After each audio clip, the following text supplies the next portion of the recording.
Welcome to the Golden State Media Concepts Life and Happiness Podcast, the show that takes you on a journey of exploration. We'll discuss tried and true methods alongside the latest trends of how to best live your life to its fullest and happiest. From psychology to meditation, science to self-help books, the GSMC Life and Happiness Podcast will help you to discover what makes you happy and how you can live life being the best you possible.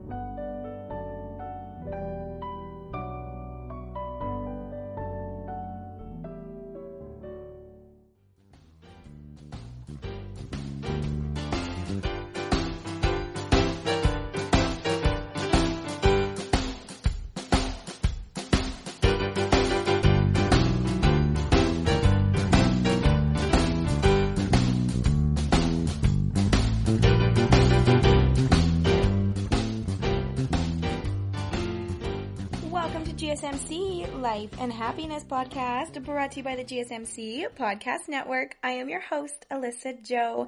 Hello, everybody. How is it going today? I hope you're having a wonderful day so far. I am back with another episode on how to help you live your life to the happiest and the fullest. There is just so many things that I can talk about on this podcast, and I feel like every single time there's a new episode coming out, I start to do some research for the episode and figure out what I want to talk about and teach you guys. And it's super cool for me to be able to do all this research and then teach you guys what I have also learned and just all come together and just live our lives to the happiest and the fullest from these awesome tips, because there's so many things that we can do to ensure our happiness in our life. And so I love that I get to come on this podcast and talk to you guys all about that.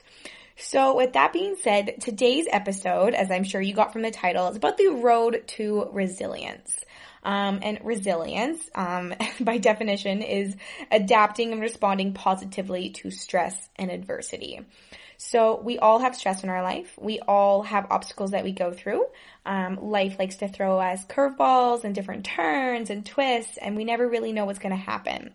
But we do know that anything is possible at any given time, including, having to deal with some really bad trauma, some negative things, just things that kind of can throw us off track.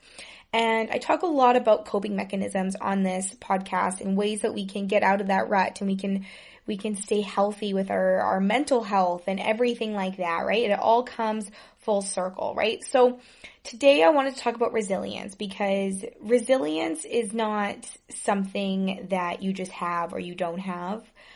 Resilience is a skill, actually. And like I said, it's not like you have it or you don't have it. It's not one of those kind of traits. It just means, you can build on resilience. You can go down that path to resilience and learn how to be resilient. And once we learn how to be more resilient to the trauma and negative things that happen to our lives, we're able to cope with those things a lot better, and we're able to stay more on track, because we have all been there where life has thrown us a curveball and then we just completely fall off track because it just takes us for a different turn that we never would have expected, we never were prepared for. And, trauma and things like that, it's really hard to prepare for those things. So if we develop good skills in kind of coping with those things, then we're able to handle them a lot better. We're able to try to find the positive side and look on the good side of things and really try to work our way through that without letting it make us fall off track for too long or something like that. So just to be clear though, there's nothing, it is so normal to fall off track when something tragic happens in our life, whether it's big or small, it doesn't matter. When life throws you a curveball, of course you are going to fall off balance. Of course you don't know how to react to it. But we can develop traits and qualities and just skill sets basically that help us cope with those things. And so that when, life does throw us that curveball, we're a little bit more ready. And there's nothing wrong with not being ready, because it's just so humanly natural. But over time, when we adapt these skills, it can really, really help just better us in the long run. So today's episode is all about your journey to resilience. I'm going to be talking about what exactly resilience is, a little bit more of that. I'm going to also talk about what resilience isn't. Some people can get resilience confused with some different things. And so I'm going to talk about what it is, what it isn't. And then, of course, like always, I am going to jump in to a bunch of things that we can incorporate, their habits, tips that we can incorporate into our lives on a day-to-day basis to help us become more resilient. I got a couple really cool studies that I'm going to be sharing from you from way back in the day that kind of back up some of the tips and habits that I'm going to be talking about as well. So I'll give you lots of scientific backups to the things that I'm saying today, but I hope today is helpful to help you on your journey, that road to resilience, because it is definitely an important one. So with all that being said, let's jump into it. So like I said, resilience is adapting, responding positively to stress and adversity. You know, we're all going to experience twists and turns from everyday challenges that we face to more traumatic events that have more of a lasting impact. And we have to be able to build resilience to the things in our daily lives that kind of can throw us off track, but then also to those very traumatic events that can throw us off track for a way longer period of time. So, you know, those things could be death of a loved one, a life-altering accident, a serious illness, you know, and each of these things are going to affect people differently. That's why we're all on our own path to resilience and to these skills. We're all on our own path in general. So, your journey to resilience is the exact same way. We all react to situations differently for so many different reasons, right? But we're all so different and unique, and no one will react the same way. So you have to find your own journey of resilience. You have to find what works for you. And I'm going to be sharing so many tips and habits today to implement into your life, but you have to always remember to tailor these things to you, what works best in your life, and what works best for someone else might not work for you, and the other way around, right? So you got it. Sometimes it's just trial and error for a lot of these things to figure out what works for you. The most important thing is just to not give up. Trust your gut, trust yourself that you can build this resilience, that you can develop these skills, because I promise you that you can. And we can all learn how to cope with life's events in a healthier way when we start to develop these skills. So, generally people adapt well over time. Time is one of those things that everyone says time heals all. And that is never the piece of advice that you want to hear, ever, but it's true. And, when you're upset, you're crying, say you're going through a heartbreak or something like that, and someone wants to give you advice and they say, well, it just takes time. And I know it makes me angry when people say that. It's like, but I don't want to wait, right? I just want to feel better now. So when we develop the skills of resilience, it makes waiting for that time to heal a lot easier. So the psychological definition of resilience is the ability to mentally or emotionally cope with a crisis or to return to pre-crisis status quickly. Resilience exists when the person uses mental processes and behaviors in promoting personal assets and protecting self from the potential negative effects of stressors.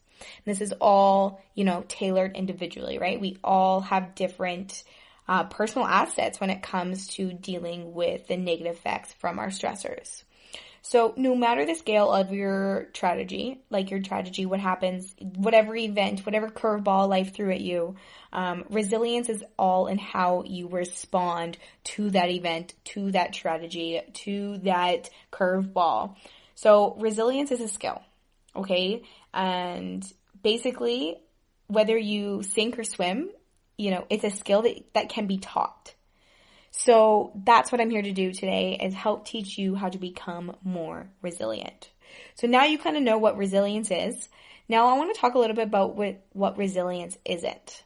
And being resilient doesn't mean that a person won't experience difficulty or distress in your life. If you master resilience, you're still going to have problems. You're still going to be stressed out. You're still going to have difficulty in your life. It's not that simple. But people who have suffered, major adversity or trauma in their lives commonly experience emotional pain and stress. And the road to resilience is likely to involve more considerable emotional distress. And then certain factors might make some individuals more resilient than others. So resilience isn't necessarily a personality trait that only some people possess, right? It is just a skill that we can all be taught.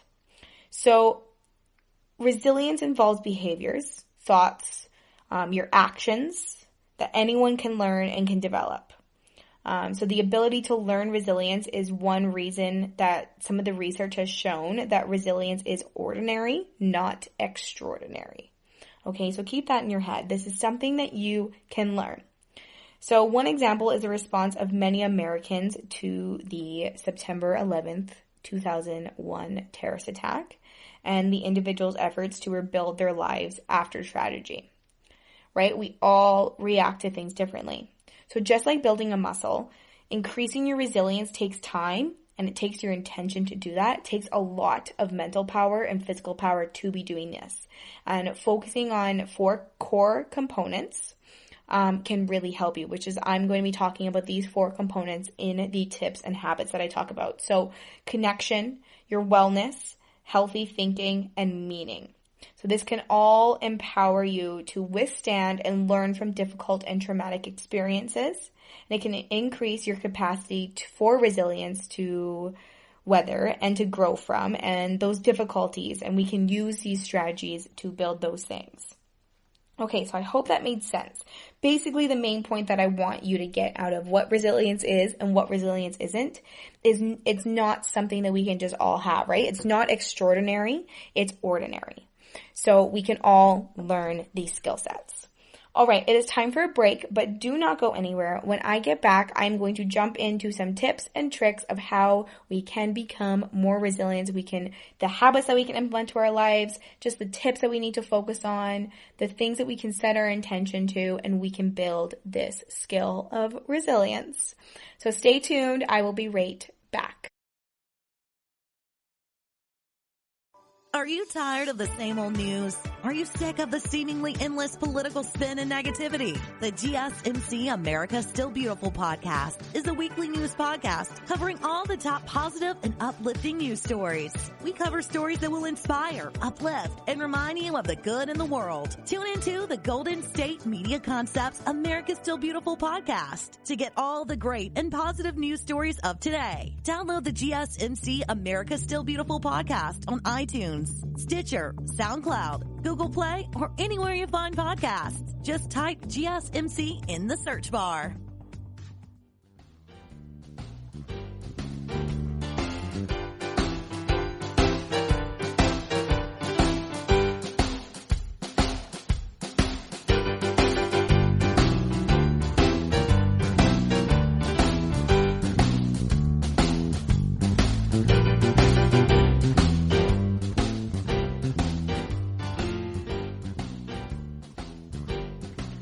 Welcome back to GSMC Life and Happiness Podcast, brought to you by the GSMC Podcast Network. I am your host, Alyssa Jo. Okay, we are back, and today we're talking all about resilience and how we can build that skill into our lives. So let's jump right into some habits, some tips, some tricks, just things that we can focus on to help us with our road to resilience. So the number one thing that I want to mention first is give yourself permission to feel lousy. Give yourself permission to feel the hurt, to feel the difficulty. Just because you build resilience in your life does not mean that you're not going to feel that stress, those difficulties, those bumps in the road. So let yourself feel those. It's really, really important, because if we never let ourselves feel that pain, feel that trauma, feel those emotions, we will never really get over them. And so if you try to shove everything down and just not let yourself think about it, it's really not going to help you get anywhere. So let yourself feel the pain. I know it sucks, but we have to.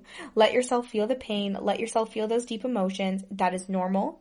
And it really is, it's actually encouraged, because if we just bottle those things down, those things will always start to come back up.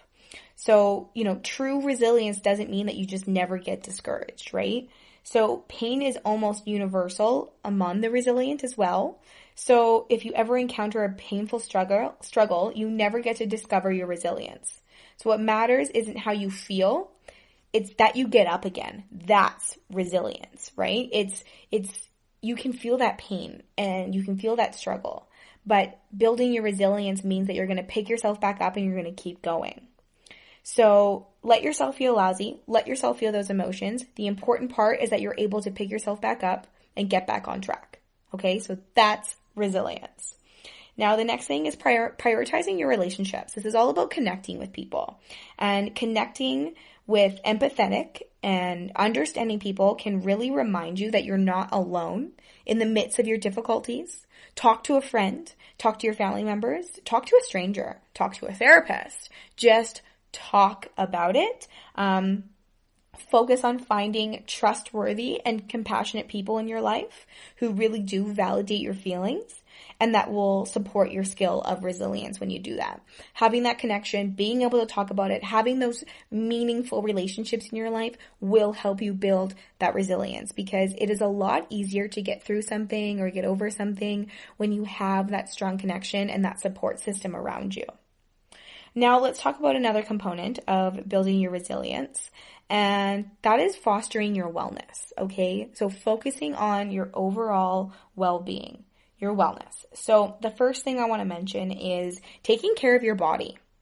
Self-care may be a very popular buzzword right now, and there's so many meanings of self-care. And social media can sometimes make it up to something that it's not, right? But it is a legitimate practice for our mental health and for building resilience. We have to have self-care. And that's because stress is just as much physical as it is emotional. Sometimes you don't realize that, but it's true. So promoting positive lifestyle factors like your proper nutrition, sleeping properly at night, that wake-sleep cycle that I talk about, hydration, regular exercise. This can all strengthen your body to adapt to the stress and reduce the toll of your emotions, like your anxiety or your depression. So we have to take care of our bodies. It's not just about our minds, it's about our bodies as well. It comes like a full package. Have you ever been so stressed out, you feel really tense? Maybe your muscles get sore, your body aches. It's because it's just as much physical as it is emotional. So we need to practice self-care. We need to find that self-care routine that works for us. I did do an episode on this recently about self-care for the mind, body, and soul. And I talk about a lot of daily things that we can implement into our lives that can just help us keep on track of that self-care routine. So check that episode out if you need a little bit more help with building that self-care routine for yourself. But continuing on with fostering our wellness, it's really important to practice mindfulness as well. And mindful journaling, I talk about a lot. Yoga, just other spiritual practices can really help. Some people really like meditation. Maybe you really like your prayer. This can really help people build those connections as well, restore that hope, and that can really help you deal with situations. So you got to find what works for you. Maybe meditation doesn't work for you. Maybe, prayer really does though. Maybe journaling is your go-to thing all the time, and that's awesome. Or yoga, or any other spiritual thing that you want to think of. Just becoming self-aware, being mindful about your surroundings, and practicing those things that help you be mindful will make a huge difference in building that resilience and that journey to resilience. Now, continuing on with wellness, we got to avoid negative outlets, okay? So it may be very tempting to mask your pain with a substance, alcohol, drugs, any other substance as well. But that's like literally putting a bandage on a very deep wound. So you got to focus instead on giving your body resources to manage the stress. Rather than seeking to kind of eliminate the feeling of stress altogether. It's usually why we turn to a substance, because it helps us forget, helps us not feel those things. But let's remember, my first tip was give yourself permission to feel lousy, and you have to let yourself feel lousy. As hard as it is, you do, and you have to be able to build that resilience to not fall into substance abuse or any other kind of thing that really distracts you from your pain. I know distraction is the easiest thing to kind of go to. Even if it's not substance abuse, it could be becoming a workaholic, throwing yourself into your work. I'm guilty of this one. If something happens in my life, I just focus on my work nonstop, but then I run myself to the ground. I can give myself a burnout, which I talked about in last episode. So really pay attention to those negative outlets. Avoiding those things. We have to make sure that we are finding things that are healthy, that are going to distract us or help us cope with our situations, right? So we got to avoid those negative outlets as hard as it can be. That will really help your overall wellness and help your journey to resilience. Now, let's kind of tail this into my next tip of looking at our values. If you don't know what to do, pay attention to what your values are. And, it's all fine and good to make executive decisions. And you might say, but what if that way isn't clear? There's been so many studies that have found that having a moral compass, having those values, that internal system of values and ethics, goes a very long way with higher resilience. Okay. So a belief in human ethics, your morality, it gives you the rise to your purpose, and which in return gives rise to resilience. So maybe in the bigger picture, so think of the bigger picture.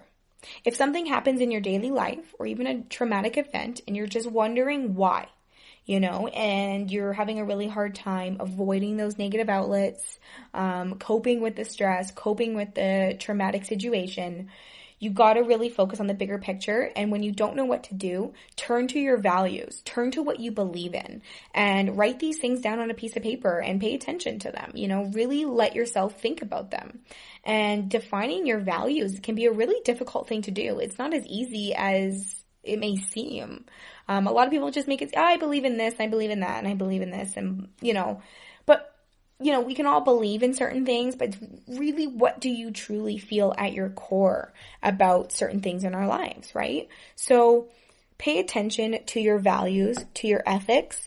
Having that internal system will really help your road to resilience. I promise you on that one. So pay attention to that internal system, focus on your values, focus on your ethics, and that will build your resilience. This is also just going to help you avoid those negative outlets and really focus on your wellness. And practicing mindfulness can help you find those values and ethics in your life. All right, so it is time for another break, but don't go anywhere. I do have a few more tips that I'm going to be sharing with you today. I have some of the best ones yet to come. We're going to talk about some self-compassion. We're going to talk about expressive writing. I'm going to share with you a couple different studies that have happened way back in the day to back up some of these tips and habits that I'm talking to you about. So lots more to say, lots more to learn. So do not go anywhere. I will be right back. Tired of searching the vast jungle of podcasts? Now listen close and hear this out. There's a podcast network that covers just about everything that you've been searching. Hey! The Golden State Media Concepts Podcast Network is here. Nothing less than a podcast bliss with endless hours of podcast coverage. From news, sports, music, fashion, cooking, entertainment, fantasy, football, and so much more. So stop lurking around and go straight out to the Golden State Media Concepts Podcast Network. Guaranteed to fill that podcast itch. Whatever it may be. Visit us at www.gsmcpodcast.com. Follow us on Facebook and Twitter, and download us on iTunes, SoundCloud, and Google Play.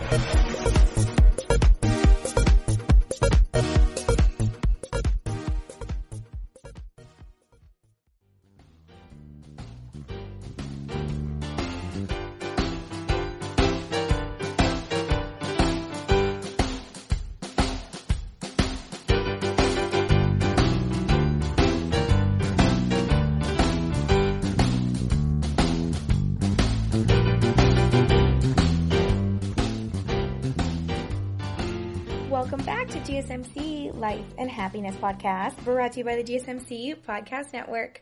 So we are in the last stretch of today's episode. We're all talking about that road to resilience, how we can build that resilience in our lives to help cope with the curveballs and difficulties and road bumps that we are all faced in our everyday lives, in just life in general. So I'm talking lots about tips, and we talked about our wellness, being mindful, practicing mindfulness, avoiding those negative outlets, taking care of our body and our mind, and then, letting ourselves feel lousy, focusing on our values. Now I want to talk about setting realistic goals. And you may want to get rich, You may want to be famous. You may want to look absolutely fabulous and perfect while you're doing it. But part of resilience involves not setting ourselves up for failure. Okay, and dream big. Dream bigger than ever before. Dream as big as you could have imagined. I am a full believer on that. But we do have to make sure that we are setting realistic goals. And I think the best and easiest way that we can do this for ourselves is set smaller goals to reach that big goal. So yes, maybe one day you want to be famous, you want to be on TV. And that's an awesome goal.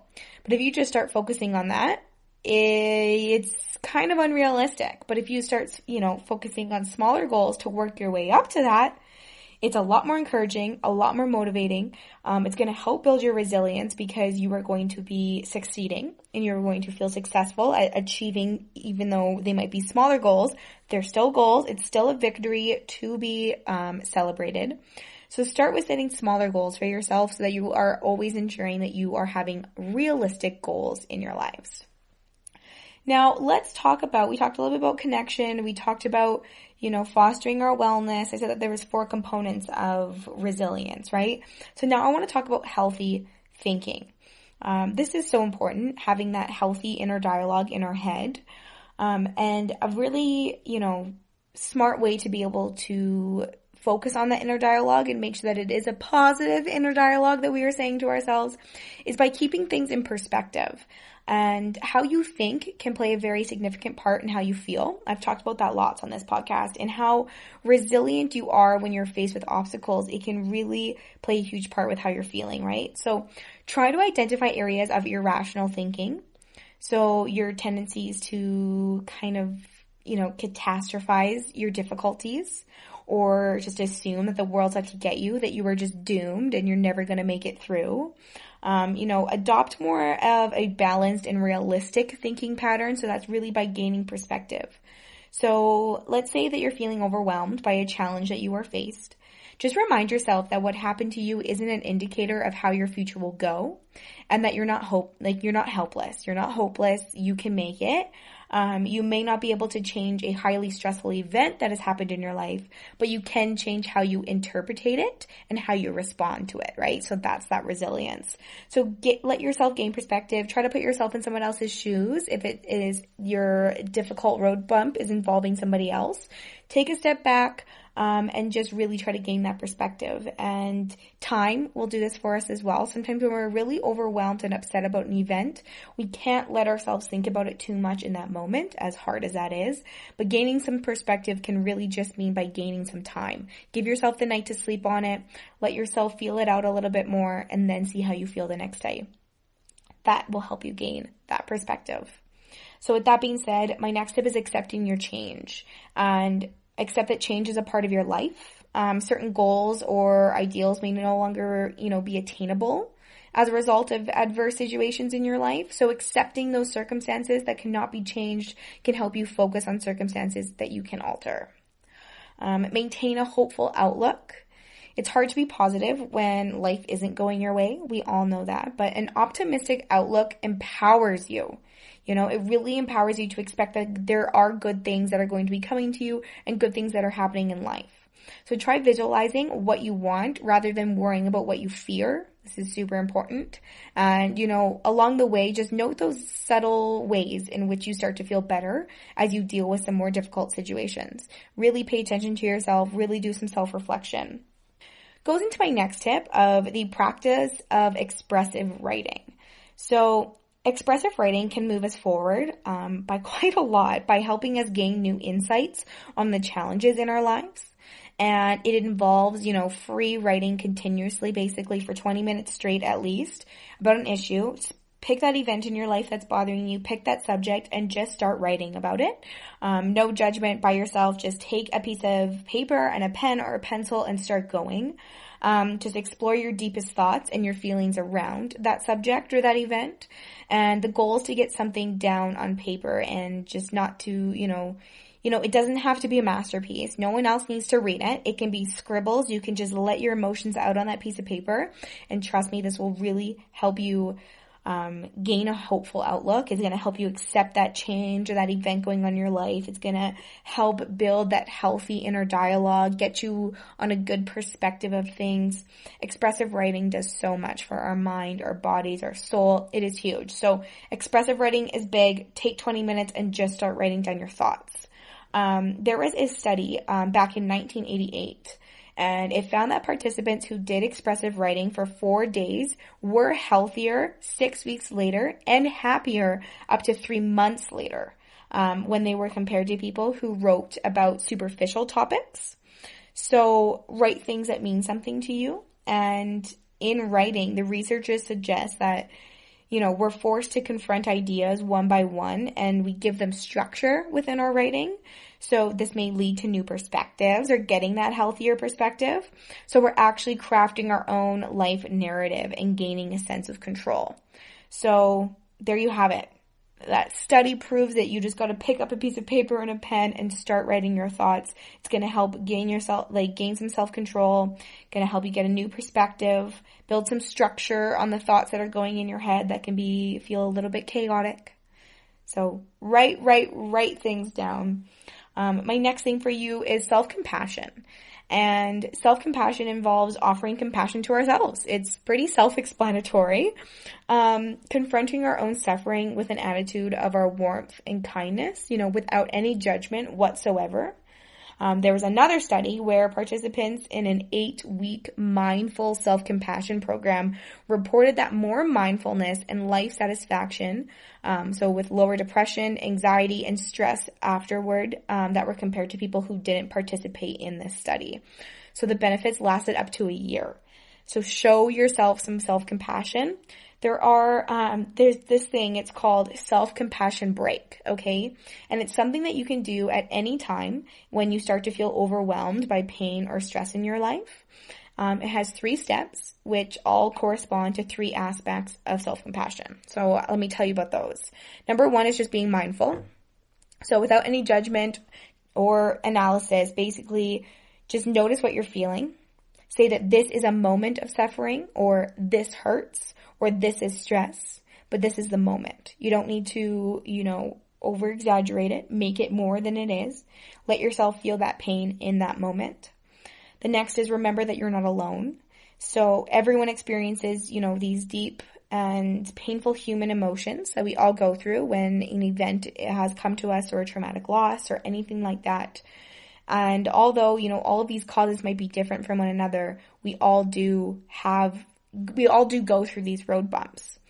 So say to yourself that suffering is a part of life. We all feel this way. We all struggle in our lives. Things like this, saying these things in your head, in that inner dialogue, make a huge difference. Then the third step is just being kind to yourself. This is huge. Practice self-care, okay?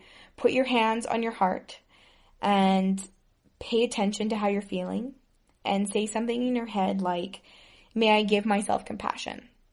May I accept myself as I am? May I be patient? Be kind to yourself. It is such human nature to be feeling these emotions. Let yourself feel them. Show yourself kindness. Be mindful. Know that you are not alone. Practice your expressive writing. Accept that change. Learn from your past as well.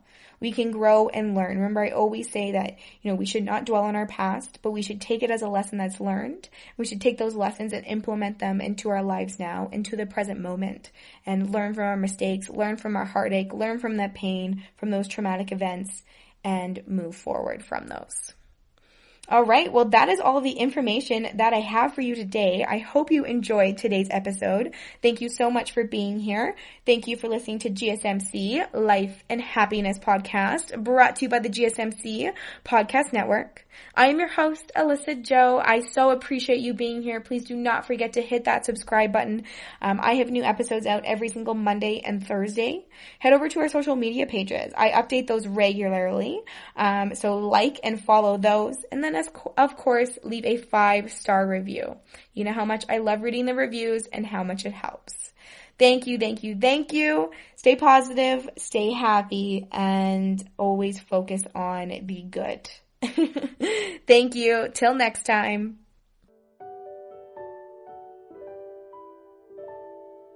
You've been listening to the Golden State Media Concepts Life and Happiness Podcast, part of the GSMC Podcast Network. You can find the show and others like it at www.gsmcpodcast.com. Download our podcasts on iTunes, Stitcher, SoundCloud, Google Play, or anywhere you find podcasts. Just type in GSMC to find all of our shows.